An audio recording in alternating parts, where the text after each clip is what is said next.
مجھے رہزنوں سے غرض نہیں، تیری رہبری کا سوال ہے۔ اور بھائی غور فرمائے، حضرت سعید بن عامر کو گورنر بنا دیا، سیدھے سادے درویش سے آدمی تھے۔ کچھ مہینوں کے بعد حضرت عمر خود ان کے صوبے میں پہنچے، جامع مسجد میں سب لوگوں کو جمع کیا۔ جب سب لوگ جامع مسجد میں جمع ہوئے تو حضرت عمر فاروق نے فرمایا اپنے گورنر کے بارے میں بتاؤ کیسا ہے۔ یہ ہے جمہوریت۔ ادھر دیکھیں جی، میری بات پہ توجہ فرمائیں، یہ جمہوریت ہے۔ گورنر سامنے کھڑے، فرمایا بتاؤ گورنر کیسا ہے؟ تو لوگوں نے کہا 4 شکایتیں ہیں گورنر صاحب سے۔ اس کو حضرت ابن جوزی علیہ رحمہ نے نقل فرمایا، 4 شکایتیں۔ کون سی؟ کا پہلی شکایت یہ ہے کہ گورنر صاحب جب شروع میں گورنر آئے تھے تو فجر کی نماز کے بعد ہی لوگوں کی بات سننے لگتے تھے، اب نماز پڑھ کے گھر جاتے ہیں، 9-10 بجے واپس آتے ہیں۔ دوسری شکایت یہ ہے کہ ہفتے میں 1 دن ملتے نہیں۔ تیسری شکایت ہے صرف دن کو ملتے ہیں، رات کو نہیں ملتے۔ اور چوتھی شکایت یہ ہے کہ کبھی کبھی رونے لگتے ہیں اور بے ہوش ہی ہو جاتے ہیں۔ آپ نے عجیب دیوانہ گورنر بنا دی۔ حضرت عمر نے حضرت سعید بن عامر کی طرف، بول بھئی تیری شکایات ہیں۔ جناب سعید بن عامر کہنے لگے حضور میرا راز نہ ہی کھلتا تو اچھا تھا، اگر آپ نے کہا ہے تو کہہ دیتا ہوں، بتائیے۔ فرمایا تیری پہلی شکایت ہے کہ تو فجر کے بعد گھر جاتا ہے، 9-10 بجے آتا ہے۔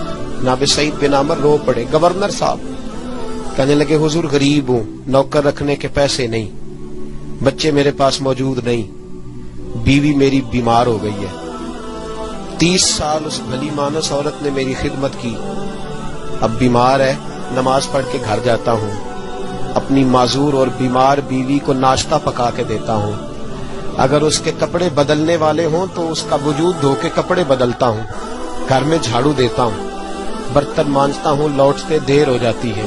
کہتے ہیں حضرت عمر پہلے جواب پہ سختہ طاری ہو گیا، کہ تیری دوسری شکایت یہ ہے کہ ہفتے میں 1 دن ملتے نہیں۔ تو سعید بن عامر عرض کرنے لگے حضور کرتا میرے پاس ایک ہی ہے، ہفتے میں 1 دن دھو کے خشک ہونے کو ڈالتا ہوں، بیوی کے کپڑے پہن کے بیٹھا رہتا ہوں، ٹھنڈ کا موسم ہے، اثر وہی ہو جاتی ہے۔ کہتے ہم لوگوں کی آنکھوں میں آنسو چمکنے لگے۔ کہا تیری تیسری شکایت یہ ہے کہ تو دن کو ملتا ہے، رات کو نہیں ملتا۔ تو رونے لگے، داڑھی ہاتھ سے پکڑ لی، کہنے لگے حضور دیکھیں کوئی بال کالا تو نہیں نا، ساری سفید ہو گئی ہے، پتہ نہیں رب کریم کب بلا لے گا۔ دن مخلوق کے لیے رکھا ہے، رات اپنے رب کے لیے رکھی ہوئی ہے۔ میں ساری رات اسے مناتا ہوں کہ مولا یہاں پردے رکھے ہیں تو وہاں بھی میرے پردے ہی رکھنا، اے اللہ یہاں تو نے وقار دیا ہے تو وہاں بھی وقار ہی دینا۔ اور کہا کبھی کبھی روتے ہو اور بے ہوشی ہو جاتے ہو؟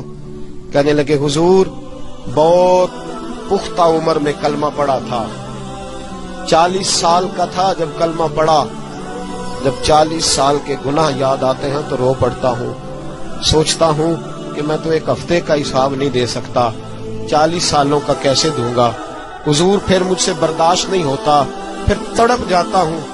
جب چاروں باتیں کہیں تو پھر رونے لگے، کہنے لگے حضور اب میری سزا کا بھی اعلان کر دیں، اب میرے پردے کھلے تو سزا کی بات بھی کریں۔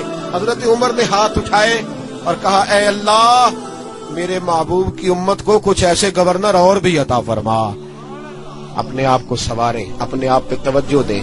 بڑا ہو گیا خوابوں کی دنیا میں زندہ رہنا اور لفظوں اور جملوں کی اوٹ میں چھپ کے اپنے آپ کو مطمئن کرنا۔ اب ذرا عمل کی دروازے کی طرف بھی اپنے قدم بڑھائیں اور کچھ کام ایسے بھی کریں جو ہمارا اور ہمارے رب کا راز ہو، اور صبح قیامت وہ ہمارا خزانہ ہمارے کام آئے۔ ہمیشہ مدحت خیر الانام میں گزرے، دعا ہے یہ عمر درود و سلام میں گزرے۔